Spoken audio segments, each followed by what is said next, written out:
하나님 말씀을 보겠습니다. 히브리서 3장 1절부터 6절입니다. 히브리서 3장 1절부터 6절 제가 봉독하겠습니다. 그러므로 함께 하늘의 부르심을 받은 거룩한 형제들아, 우리가 믿는 도리의 사도이시며 대제사장이신 예수를 깊이 생각하라. 그는 자기를 세우신 이에게 신실하시기를 모세가 하나님의 온 집에서 한 것과 같이 하셨으니, 그는 모세보다 더욱 영광을 받을 만한 것이 마치 집 지은 자가 그 집보다 더욱 존귀함 같으니라. 집마다 지은 이가 있으니 만물을 지으신 이는 하나님이시라. 또한 모세는 장래에 말할 것을 정언하기 위하여 하나님의 온 집에서 종으로서 신실하였고, 그리스도는 하나님의 집을 맡은 아들로서 그와 같이 하셨으니, 우리가 소망의 확신과 사랑을 끝까지 굳게 잡고 있으면 우리는 그의 집이라. 아멘.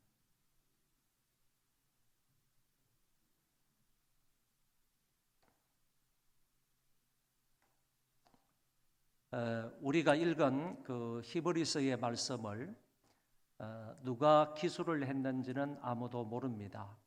어떤 사람은 구약 성경을 잘 아는 사람이 히브리서를 기록했을 것으로 보기는 하는데, 그렇다면 바울이 아닐까 이렇게 생각을 합니다.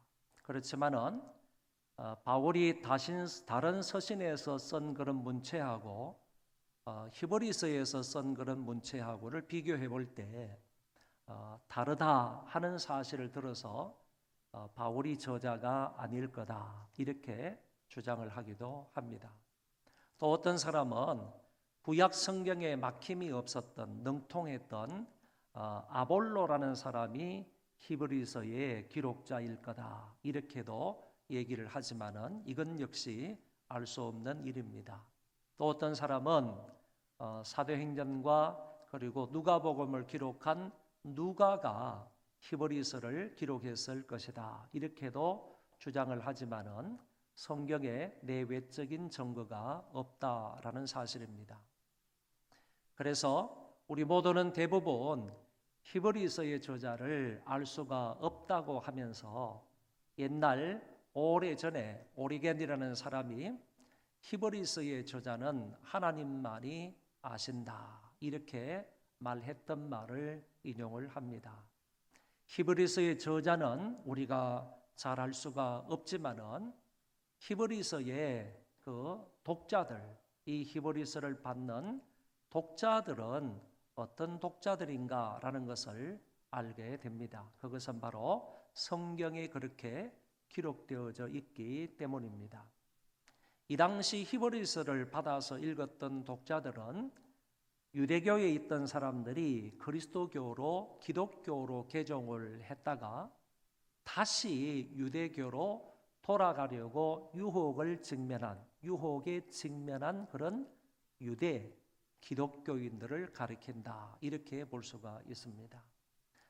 원래는 유대교에 있었는데 이런 사람들이 예수 그리스도를 주로 믿어서 기독교로 왔단 말이죠. 그래서 기독교로 개종을 했어요. 그러다가 예수를 믿는 것 때문에 이 사람들이 어려움과 환난과 핍박을 많이 당하니까, 야, 예수 믿는 게 왜 이렇게 어려우냐 이렇게 해서 다시 이 사람들이 그런 핍박과 환난 때문에 유대교로 돌아가려고 하는 그런 입장에 놓여 있었던 유대 기독교인들을 상대로 해서 이 말씀을 썼다 그런 얘기입니다. 그래서 히브리서는 그리스도를 믿는 믿음 때문에 핍박과 유혹을 받는 상황 속에서 그리스도가 어떤 분인지, 우리가 믿고 있는 이 그리스도가 어떤 분인지에 관해서 구체적으로 기술하고 있는 서신이 바로 히브리서다라는 얘기입니다. 히브리서 전체의 내용은 한마디로 말하면 그리스도의 중요성과 그리스도의 우월성에 관한 내용입니다. 오늘 본문의 말씀은 그 가운데에서 하나님의 부르심을 받은 성도의 삶이 어떻게 해야 하는지를 몇 가지로 나누어서 말씀하고 있습니다. 첫 번째는 예수를 깊이 생각하라 이렇게 말씀을 하셨습니다. 여기에서 깊이 생각한다 하는 이 말은 한 번으로 생각하고 그리고 한 번 깨닫고 아니면 한 번 고치는 것으로 끝내는 것이 아니라 계속해서 반복적으로 생각하고 깨닫고 고치는 것을 가리켜서 깊이 생각하라라는 말이라고 볼 수 있습니다. 그래서 히브리서 기자는 이렇게 예수님을 깊이 생각하라고 했는데 예수님이 어떤 분이시기에 기자는 예수를 깊이 생각하라고 말씀하고 있을까? 여기에 관해서 두 가지로 살펴보면 예수님은 우리가 믿는 도리의 사도이기 때문에 그분을 깊이 생각하라라고 말씀을 했습니다.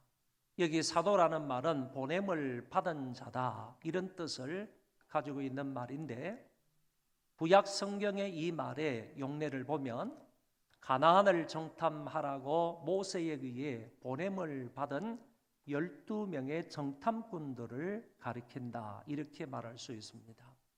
가데스 바네아라는 지역에서 모세가 한 지파에서 한 명을 뽑아서 12명을 40일 동안 가나안 땅을 정탐하라고 보냈습니다. 이때 보냄을 받은 12명의 정탐꾼들은 40일 동안 그 땅을 잘 정탐하고 와서 이스라엘 백성들 앞에 보고를 하는 부분을 우리는 알 수가 있습니다. 모세에 의해서 땅을 정탐하라고 보냄을 받은 자 이런 의미로 사도라는 말을 쓸 수가 있다 그런 얘기입니다. 그리고 여기 보면 느헤미야라는 사람이 원래 그 페르시아의 왕의 아닥사스다 왕의 술 맡은 관원으로 있었는데 유대에 대한 소식을 듣고 정말 슬퍼하며 금식하며 기도하고 있었을 때 왕에 의해서 이 느헤미야가 유대 총독으로 파송을 받게 되는 것입니다. 유대 총독으로 파송을 받게 되었을 때 아닥사스다 왕이 이렇게 말하는 겁니다. 네 혼자 이 페르시아에서 유대 땅까지 가려면 여러 가지 어려움을 만나게 될 수 있다. 여러 가지 위험적인 것도 만날 수 있다. 그러므로 내가 너의 안전을 위해서 너를 호위하는 군대 장관과 마병을 붙여줄 거다. 이렇게 얘기하는 것이 성경에 나오는데 여기에 보면 이 군대 장관과 마병은 결국 아닥삭스다 왕에 의해서 보냄을 받은 자가 된다. 그런 얘기입니다. 이런 의미에서도 사도라는 말이 사용되었다고 볼 수가 있습니다. 신약의 용례를 보면 누군가에 의해서 어떤 목적을 가지고 보냄 받은 자를 사도라 이렇게 말하는데 가장 좋은 예는 예수님을 들 수가 있습니다. 예수님이 직접 말씀하시기를 너희를 영접하는 자는 나를 영접하는 것이요 나를 영접하는 자는 나를 보내신 이를 영접하는 것이니라.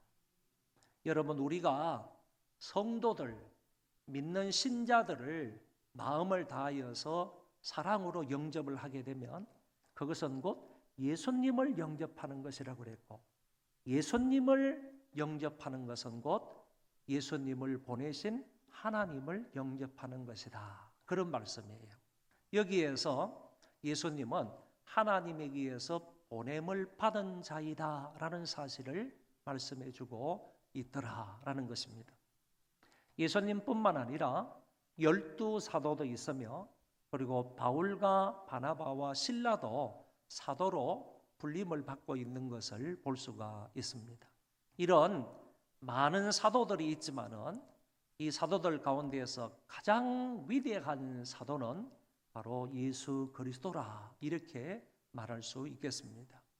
바로 우리가 믿는 도리의 사도가 예수 그리스도이다. 그러므로 그 예수 그리스도를 깊이 생각하라 이렇게 말씀하고 있다는 것입니다. 두 번째, 예수님이 어떤 분이시기에 그 예수님을 깊이 생각하라고 하셨느냐 하면은 예수님은 대제사장이시기 때문이다라고 했습니다. 여러분, 사도와 대제사장 또는 제사장의 역할은 차이가 난다라는 것을 이미 설명한 바가 있습니다. 사도는 하나님을 대신해서 백성들에게 복음을 전하는 역할을 하는 것입니다. 사도라는 사람은 하나님과 사람들 사이에서 하나님의 말씀을 받아서 백성들에게 전달하는 그런 역할을 하는 자가 사도인 반면에 제사장이나 대제사장은 사람들을 위해서 하나님 앞에 나아가는 역할, 하나님 이 백성들이 죄를 지었으므로 이 백성들의 죄를 용서해 주십시오라고 하며 하나님 앞에 나아가서 비는 이런 역할을 하는 자가 제사장이고 대제사장이다, 그런 얘기입니다. 단적으로 말해서 사도는 위와 아래 사이의 중간 역할을 담당하는데, 위에서 아래로 내려오는데 중간 역할을 담당하는 사람이라고 한다면, 제사장은 아래에서 위로 올라가는 역할을 감당하는 자다, 이렇게 구분해서 말할 수가 있겠습니다. 그래서 어떤 사람은 그리스도가 사도로서 사람들 앞에 하나님을 나타내고 대제사장으로서 하나님 앞에 사람을 나타낸다, 이런 말로 그의 사도직과 대제사장직을 설명하는 사람이 있습니다. 어떤 사람은 또 사도는 예수님의 지상사역에, 대제사장은 그의 하늘사역에 적용된다, 이렇게 말하기도 하고, 그리스도는 인간 가운데서 하나님의 대변자가 되시고 하나님 앞에서 인간의 대변자가 되기도 하신다, 그의 비슷한 말을 다른 말로 이렇게 표현하고 있는 것을 엿볼 수가 있습니다. 대제사장으로서의 예수님은 우리를 위해 대속 제물이 되어 주셨습니다. 주님의 십자가 사역은 단회적이면서 영원한 효력을 지니고 있는 사역입니다. 기억을 하셔야 됩니다. 예수님께서 십자가 위에 달려 돌아가심으로 인하여서 그 효력은요, 영원히 계속된다. 지금도 미래도 그 효력은 계속된다라는 말이고, 그런데 지금도 계속되는 반복적인 사역이 있습니다. 그게 뭐냐 하면은 예수님이 보좌 우편에서 저와 여러분들을 위해서 지속적으로 중보 기도하시는 것은 반복적으로 이루어진다라고 말할 수가 있습니다. 예수님이 대제사장이시라는 사실은 히브리서 다른 성경에도 많이 나오는 것을 볼 수 있습니다. 예수는 성천하신 위대한 대제사장이시다. 예수는 자신을 영화롭게 하시지 않으셨다. 그러나 하나님의 뜻대로 우리의 대제사장이 되셨다. 예수는 멜기세덱의 반차를 따른 대제사장이시다.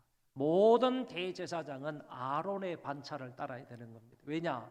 아론이 최초의 대제사장이기 때문에 그 이하에 일어나는 모든 대제사장들은 아론의 반차를 따라서 오는데, 예수님은 아론의 반차를 따라서 된 대제사장이 아니라 그 이전에 있었던 멜기세덱이라는 살렘 왕의 반차를 따라서 오신 대제사장이다, 이렇게 말씀을 하고 있고요.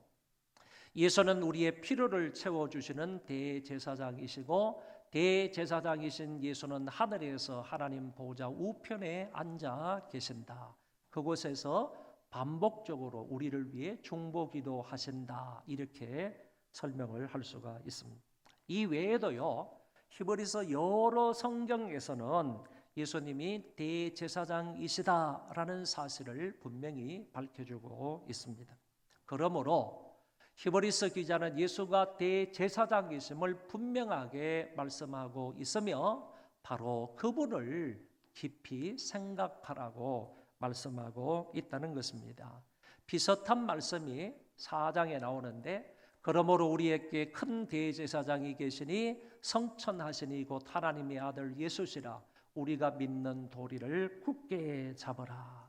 우리가 믿는 도리를 굳게 잡으라 하는 이 말이 바로 예수를 깊이 생각하라 하는 말씀과 비슷한 말씀이다라는 것입니다.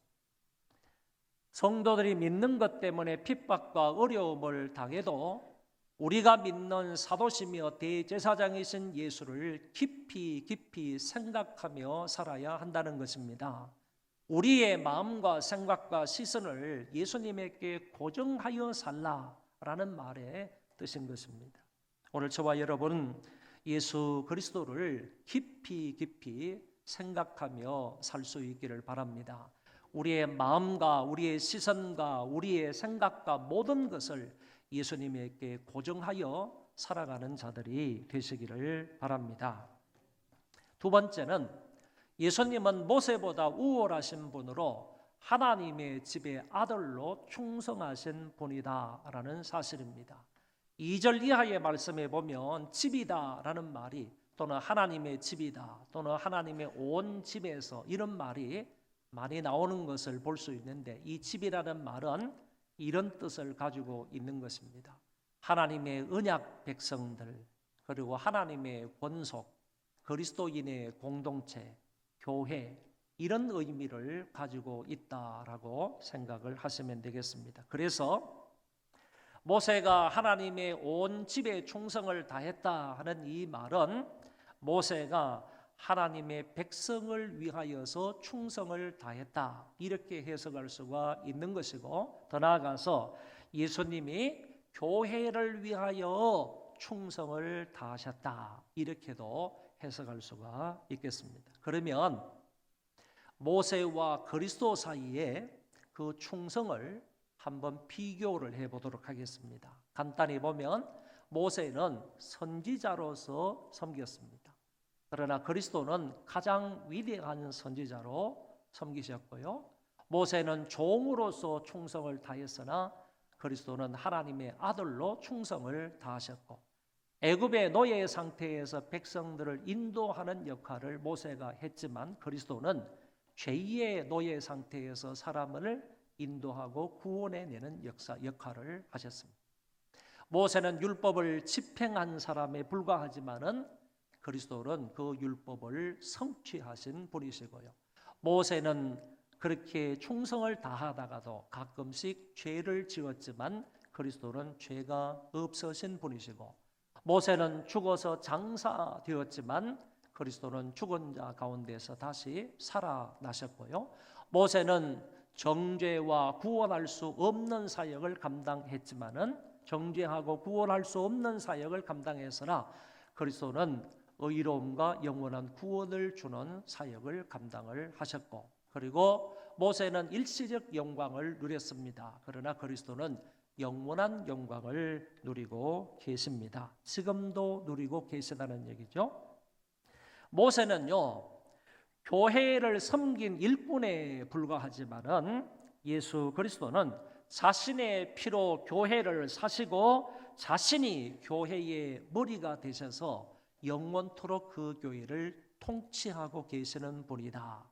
이런 면들을 볼 때 모세의 충성보다는 예수 그리스도의 충성이 훨씬 더 우월하다 하는 사실을 알게 되는 것입니다. 이 모든 내용을 담아서 아래 성구에서는 이렇게 말하기도 합니다. 이 말씀 대단히 중요한 말씀이니까 한번 같이 읽어보도록 하겠습니다. 또한 모세는 장래에 말할 것을 정언하기 위하여 하나님의 온 집에서 종으로서 신실하였고, 그리스도는 하나님의 집을 맡은 아들로서 그와 같이 하셨으니 아멘. 여기에서 모세는 종으로서 충성을 다하였다, 이렇게 말하는데, 이때의 종은 단순한 노예를 말하는 것이 아니라 상당한 지위가 있는 왕의 신하를 가리켜서 종이다, 이렇게 말했다는 것이고, 또는 왕명을 수행하는 사절, 그리고 왕이 맡겨진 직무를 수행하라는 자의 의미로서 사용이 되었다는 것입니다. 그러니까 모세는 단순히 다른 노예들처럼 그냥 잡일을 하는 그런 사람이 아니라 정말 왕이신 하나님으로부터 어떤 임무를 맡아서 수행하는 사람이 바로 종으로서의 모세다, 이렇게 말할 수 있습니다. 그 모세의 충성은 어떠했느냐? 성경에 보면 장래에 말할 것을 정언하기 위하여라는 말이 나오는데, 여기에서 장래에 말할 것이다 하는 이 말은 장차 그리스도께서 이루게 될 구원의 복음과 관계되어 있는 그런 말씀입니다. 한마디로 말해서 그리스도의 구속 사역에 관하여 증거하는 일에 충성을 다했다, 이런 말로 설명할 수가 있겠습니다. 다시 한번 말씀을 드리면, 이때 모세의 충성이라는 것은 모세는 그리스도의 구속 사역에 관하여 증거하는 일에 충성을 다했다, 이렇게 설명할 수 있겠다라는 것입니다. 민수기 21장의 말씀을 통해서 이 본문의 말씀을 좀 더 설명할 필요가 있다고 봅니다. 민수기 21장의 말씀에 보면 이스라엘 백성들이 가는 길로 인하여서, 너무 험난한 길로 인해서 하나님 앞에 또 모세 앞에 원망하고 불평하는 일이 있었습니다. 그랬을 때 하나님께서 이 백성들이 지금까지도 수없이 많이 나에 대해서 원망하고 불평했는데 지금 이곳에서도 또 원망하고 불평하니까 하나님께서 불뱀을 보내서 그 백성들을 물어서 독이 퍼져서 죽게 했습니다. 많은 이스라엘 백성들이 그 불뱀에 물려가지고 독이 퍼져서 죽어가고 있는 그런 상황에서 모세가 하나님 앞에 기도를 했더니 하나님께서 이렇게 응답을 해주셨습니다. 여호와께서 모세에게 이르시되 불뱀을 만들어 장대 위에 매달아라. 물린 자마다 그것을 보면 살리라. 이 말씀을 들었던 이 모세는요, 아주 성실하게 죽어가는 이스라엘 그 백성들을 위해서 놋뱀을 빨리 만들어서 높은 장대에다가 매달아 놓았습니다. 하나님께서 제시하신 방법에 따라서요, 성실하고 충성스럽게 그 일을 수행한 것입니다. 여러분 잘 기억을 하시기를 바랍니다. 모세는 여기에서 죽어가는 이스라엘 백성들을 위해서 자기가 어떤 일을 고안해내지 않았다는 얘기입니다. 죽어가는 저 이스라엘 백성들을 살릴 그런 어떤 방법을 자기 자신이 고안해 만들어낸 것이 아니다라는 얘기입니다. 죽어가는 저 이스라엘 백성들을 살려낼 그 방법은 하나님이 제시를 해 주신 것입니다. 그 하나님이 제시해 주신 것을 모세는 어떻게 했느냐? 충실하게 하나님이 말씀하신 대로 그대로 이행했을 뿐이다 라는 얘기입니다. 여러분, 장대에 달린 이 놋뱀을 쳐다보는 사람은 살리라.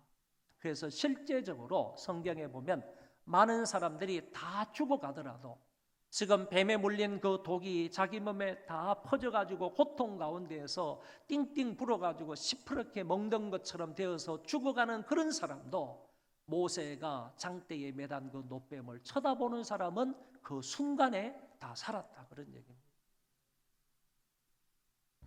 여러분, 장대에 매달린 놋뱀이 예표하는 것은 바로 십자가에 달리신 예수 그리스도이십니다. 그래서 예수님께서도 십자가를 지시기 이전에 분명히 말씀하시기를 모세가 광야에서 뱀을 든 것 같이 인자도 들려야 하리라. 예수님께서 스스로 말씀을 하셨다는 얘기입니다.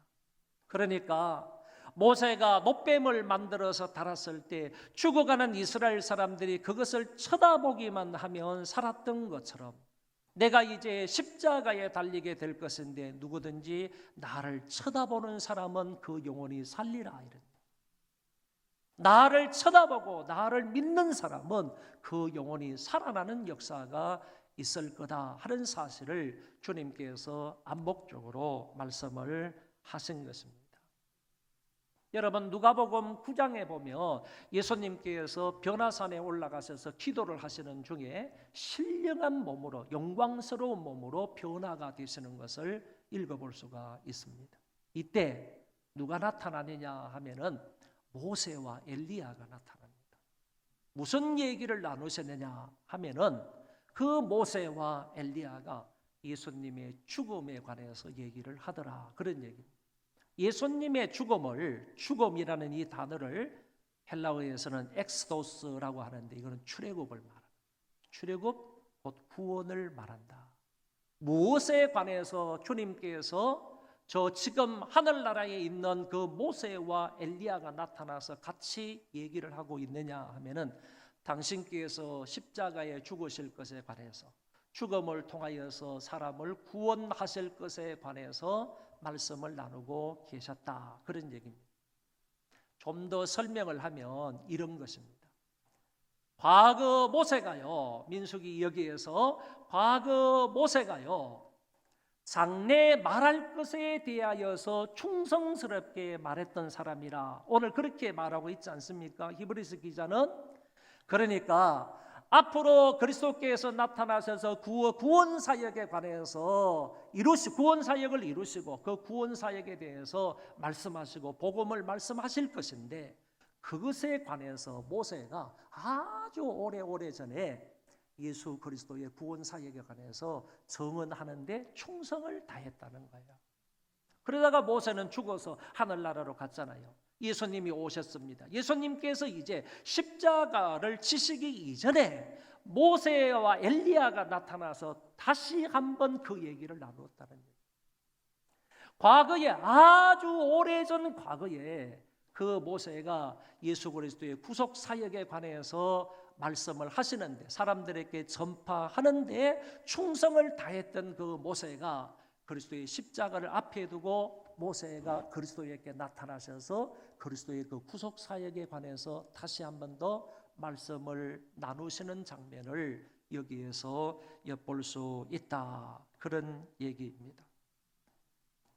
모세는 주님께서 오셔서 구원의 복음을 말씀하실 것을 미리 내다보며 증언하는 일에 충성을 다했던 사람이다라고 볼 수가 있습니다. 그래서 하나님께서는요, 민수기 12장 7절에서도 내 종 모세는 나의 온 집에 충성하였다라고 모세의 충성을 인정을 했습니다. 그런데 히브리서 기자는 모세가 하나님의 집에 종으로 충성을 다했다라고 하시고, 그리스도는 하나님의 집에 아들로서 충성을 다하셨다라고 말씀을 하시는데, 원문 성경이나 영어 성경에 보면 이렇게 되어 있다는 것입니다. 모세는 하나님의 온 집 안에서, 이렇게 되어 있습니다. 하나님의 온 집 안에서. 그런데 예수님에 관한 표현을 보면 예수님은 하나님의 집 위에서, 이렇게 되어 있습니다. 여러분, 모세는 단순히 하나님의 집 안에서 충성을 다했던 사람에 불과하지만은 예수님은 그 하나님의 집을 지은 자이고, 그리고 그 집 위에서 예수님께서 충성을 다하셨다는 그런 얘기예요. 이 자체만 보더라도요, 인이나 오버냐 아니면 n이냐, 헬라어로 n이냐, 참 n 안에라는 말이 n이나 f나 그 위에냐, 이 말 한마디를 통해서 보더라도 모세보다도 월등하신 분이 바로 예수 그리스도이시다. 예수 그리스도가 모세보다도 더 우월한 그런 충성을 보이셨다 하는 점을 알 수가 있다 하는 얘기입니다. 그리스도의 충성에 대한 성경에 여러 증거들이 있지만은 간단하게 한 구절만 말씀을 드립니다. 우리가 잘 아는 빌립보서 2장의 말씀에 보면 그는 근본 하나님의 본체시나 하나님과 동등됨을 취할 것으로 여기지 아니하시고 오히려 자기를 비워 종의 형체를 가지사 사람들과 같이 되셨고 사람의 모양으로 나타나사 자기를 낮추시고 죽기까지 복종하셨으니 곧 십자가에 죽으심이라. 예수님께서는 하나님과 동등하신 분이에요. 하나님과 그 본체가 같으신 분이지만은 자기를 비워서 자기를 낮추시고 이 세상에 오셔서 십자가에 죽기까지 복종을 하셨다. 죽기까지 순종하셨다. 죽기까지 충성을 하셨다. 자기를 낮추시고 십자가에 죽기까지 충성을 다하신 하나님의 뜻을 이루신 예수 그리스도의 모습을 보이고 있습니다. 계시록 3장의 말씀에 보면 아멘이시요 충성되고 참된 증인이시라. 예수 그리스도에 관해서 이렇게 말씀합니다. 아멘이고 충성된 분이 예수 그리스도이시다라고 말씀하시는 것을 볼 수 있는데, 모세는요, 충성함을 볼 수 있는데 이러한 비교를 통해서 볼 때 예수님은 모세보다 훨씬 더 위대하고 존귀한 분이심을 알 수 있다는 얘기입니다. 모세는 하나님의 집의 일부이며 하나님의 집의 관리자로서 충성을 다했지만 그리스도는 우주를 만드시고 하나님의 집을 만드시고 그 집의 아들로서 충성을 다하셨다는 말씀입니다.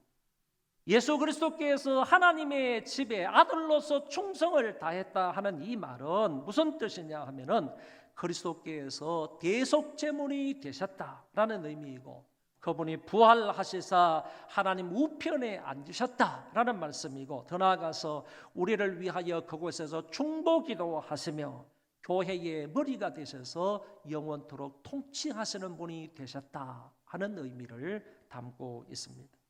그렇기 때문에 신앙 때문에 핍박을 받아도 그 성도들은 흔들리지 말고 이 예수만을 생각하라, 깊이 생각하라라고 말씀하고 있다는 것입니다.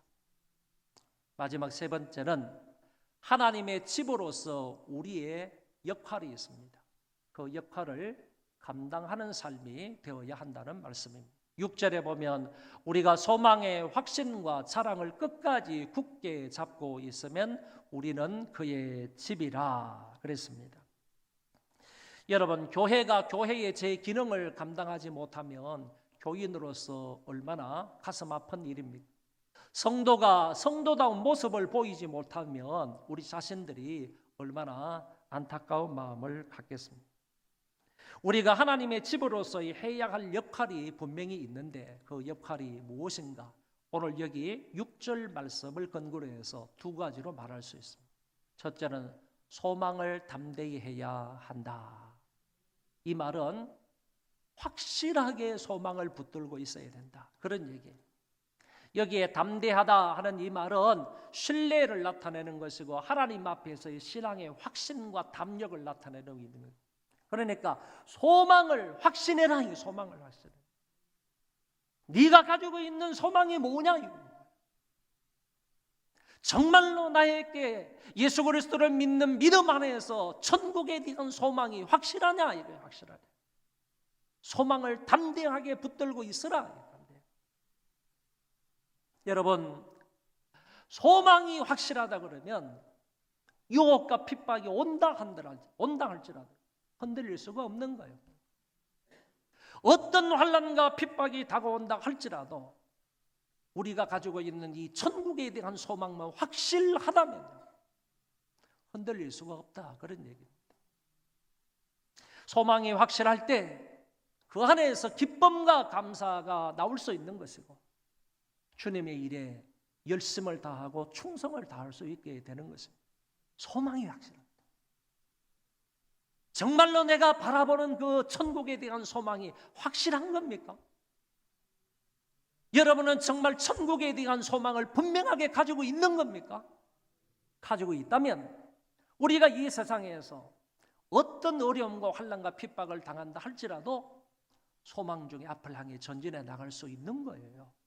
그리고 그 가운데 기쁨과 감사가 일어나는 것이고 주의 일을 할 때에도 정말 소망 가운데 즐거워하며 주의 일을 헌신적으로 감당할 수 있다는 말씀입니다. 두 번째는 자랑을 끝까지 견고히 잡아야 한다라고 했습니다. 이때의 자랑은 자기 자신에 관한 것이나 세상적인 자랑을 말하는 것이 아니고 하나님과 그가 행하신 일들을 자랑하라는, 내 안에서 하나님께서 어떤 일을 하셨나요? 여러분 가정 안에서 주님께서 어떤 일을 하셨죠? 여러분의 삶이 현장 가운데서 삼위일체 되시는 하나님께서 어떤 역할을 하셨습니까? 하나님께서 내 안에서 하신 일을 자랑하라는, 그 하나님을 자랑하라는 얘기입니다. 꼴난 내 자랑하지 말고요, 내 업적 자랑하지 말고, 내 공로 자랑하지 말고, 그거 아무것도 아닌 것입니다. 불 속에 들어가면요 습처럼 풀처럼 다 타버릴 그런 공로 아닙니까? 그 별거 아닌 겁니다. 그런 것들, 세상적인 것들 자랑하지 말고요, 하나님과 그분께서 내 안에서, 우리 가정 안에서, 우리 교회 안에서, 우리 삶의 현장에서 행하신 그 일을 자랑하라. 바울의 고백처럼 나는 이제 이후로 예수 그리스도의 십자가만 자랑하겠다라고 말씀을 하신 것처럼 하나님께서 행하신 가장 중요한 일이 십자가 아닙니다. 그리스도의 십자가 사건 아닙니다. 예수 그리스도의 십자가만이 우리의 유일한 자랑거리가 될 수 있기를 바랍니다. 그 십자가를 통하여서 저와 여러분들이 구원을 받은 것 아닙니까? 그래서 우리의 지속적인 자랑은 그리스도를 통한 구원이 되어야 할 줄로 믿습니다. 이 두 가지, 우리가 하나님의 집이라면요, 하나님의 집이라면 모세처럼 그 하나님의 집 맡은 그런 종으로서요, 청지기로서 충성스럽게 살아가야 되는데, 충성스럽게 살아갈 때 소망을 담대히 하고 살아가라. 그리고 자랑을 끝까지 견고하게 잡아라. 다시 말해서 천국에 대한 확실한 소망을 가지고 살아가라 뿐만 아니라 우리가 자랑해야 할 예수 그리스도의 십자가를 끝까지 자랑하면서 살아가라. 그런 삶이 복된 삶이다. 그런 삶이 바로 하나님의 집으로서 살아가는 삶이다라는 사실을 말씀하고 있습니다. 여러분, 신사원 박사라는 사람을 조금 연세가 있으신 분들은 알 수가 있으리라 생각을 합니다. 이 사람은 어릴 때 자기 새어머니를 통해서 처음으로 교회를 나가게 되었습니다. 그러다가 고등학교를 딱 입학을 했는데 고등학교 선생님이, 영어 선생님이 야, 영어를 잘 하려면 영어 성경을 읽어봐라. 이렇게 권면을 해서 어렵게 영어 성경을 구입을 해서 고등학교 3학년 때까지 3년에 걸쳐서 영어 성경을 창세기부터 요한계시록까지 25번을 읽었다고 합니다. 그런데 영어만 잘했을 뿐만 아니라 모든 과목에 잘했기 때문에 항상 전교에 1등, 2등을 했던 사람이 바로 신사원이라는 사람입니다. 일본으로 유학을 갔습니다. 신학교입니다. 일본 신학교로 유학을 가가지고 신학을 딱 들어가서 내가 성경을 읽어야 되는데 영어 성경만 읽어서는 안 되겠다. 무슨 뜻인지를 정확하게 알 수가 없으니까 성경을 읽기 위해서 내가 언어를 공부해야 되겠다라고 해서 이 사람이 도쿄 대학에서 공부를 하면서 어떤 언어를 했는가 하면은 히브리어를 하고 그 다음에 헬라어를 하고 라틴어를 하고 독일어를 하고 불어를 했습니다. 대학 다닐 때 여기에다가 영어까지 해가지고 대학 다닐 때 이런 성경을 읽는데 또는 성경을 공부하는 데 필요한 이런 고전어들을 이 사람은 다 배우고 마스터를 한 것입니다.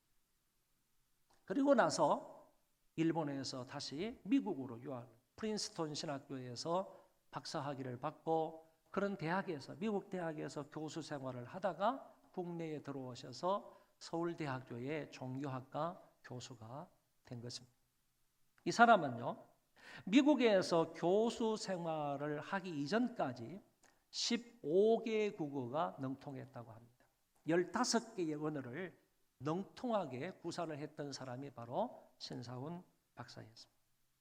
한국의 서울대에 와가지고 학생들에게 강의를 하는데 공산주의를 반대한다는 그런 강의 내용이 많았고 국산품을 애용해야 한다 이런 강의와 더불어서 예수님의 십자가와 부활을 강조했던 교수가 신사원 교수였습니다. 특별히 문선명과 박태선 이단을 강하게 비판을 했던 사람이 그 당시에는 신사원 박사 한 분밖에 없었습니다. 저도 신학교 1학년 때 이분이 오셔서 특강을 하셨는데 그 자리에서 문성면 통일교에 대한 비판하는 얘기를 들었습니다. 그런데 이 사람이 그 당시는 엄청난 수의 사람들이 모여가지고 이분의 강의를 들었기 때문에 저희 학교 다닐 때도 전교생들이 같이 모여가지고 이 강의를 들었는데 이런 문선명이나 박태선 이단에 관해서 강의를 할 때마다 이 사람은 생명의 위협을 느꼈어요. 그쪽에 있는 사람들이 공격을 해오기 때문에 생명에 많은 위협을 느꼈고 뿐만 아니라 실제적으로 테러를 당했을 때가 많았습니다. 저희 학교에서도 큰 강단에 모여가지고 강의를 듣는데 갑자기 어떤 사람이 튀어나와가지고 호주머니를 이렇게 열더니만은 그 호주머니 비닐봉지예요. 많은 비닐봉지예요. 인분을 넣어가지고 사람 똥을 넣어가지고 신사원 박사에게 던져가지고 그 박사님이 그냥 옷에 다 그냥 인분이 튀겨가지고 그랬던 것을 우리 두 눈으로 똑똑히 목격을 했습니다. 이 신 교수님은 다시 안으로 들어가가지고 옷을 갈아입고 나와가지고 마지막까지 강의를 다 하셨던 그런 것이 지금도 눈에 선합니다. 이분이 교회까지 개척을 했습니다. 그렇게 교회를 개척해서 자기가 해박한 원어 지식이 있으니까 정말 하나님의 말씀을 원문 성경을 기초로 해서 잘 해석해가지고 성도들에게 먹이고 목회했던 그런 아주 성실하신 목회자이고 교수였습니다. 이 신사원 교수가 서울대 교수 정년을 앞두고 인터뷰를 했습니다. 기자가 찾아와서 이렇게 물었습니다. 은퇴 후에 어떻게 살 것입니까? 라고 물으니까 이 신사원 박사가 이렇게 대답을 한 것입니다. 저는 그리스도의 종으로서 지금처럼 충성스럽게 살다가 죽는 게 내 생의 목표입니다. 라고 했습니다. 충성스럽게 살다가 죽는 것이 자기 생의 목표다. 하루하루를 살아가면서 성실하게 살아가는 것, 나에게 주어진 그 임무를 최선을 다해서 감당하는 그런 삶. 지금까지도 그랬지만 앞으로 죽는 날까지 나는 충성스럽게 살다가 가겠다. 이런 각오의 말씀을 그 시절에 했다고 볼 수가 있겠습니다. 우리도 모세처럼 여기 있는 신사원 박사처럼 맡은 일에 충성을 다하며 천국에 대한 소망을 확실함과 하나님의 자녀란 자랑거리를 가지고 끝까지 인내하는 아름다운 삶을 살아갈 수 있기를 바랍니다. 우리 다 일어나셔서 주의 길을 가리라 찬송하겠습니다.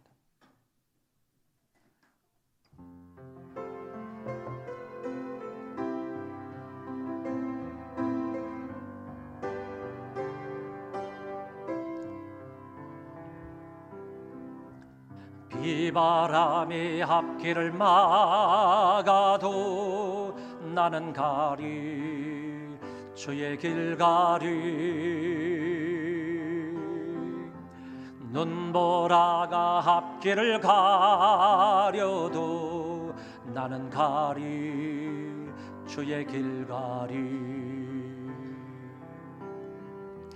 이 길은 영광의 길, 이 길은 승리의 길, 나를 구원하신 주님이 십자가 지고 가신 길,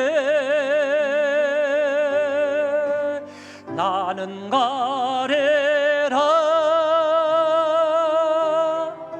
주의 길을 가리라 주님 발자취 따라 나는 가리라 나는 가리라 주의 길을 가리라 주님 발자취 따라 나는 가리라 험한 파도 앞길을 막아도 나는 가리 주의 길 가리 모진 바람 앞길을 가려도 나는 가리 주의 길 가리 이 길은 고난의 길, 이 길은 생명의 길 나를 구원하신 주님의 십자가 지고 가신 길 나는 가리라 주의 길을 가리라 주님 발자취 따라 나는 가리라 나는 가리라 주의 길을 가리라 주님 발자취 따라 나는 가리라. 오늘 말씀을 생각하면서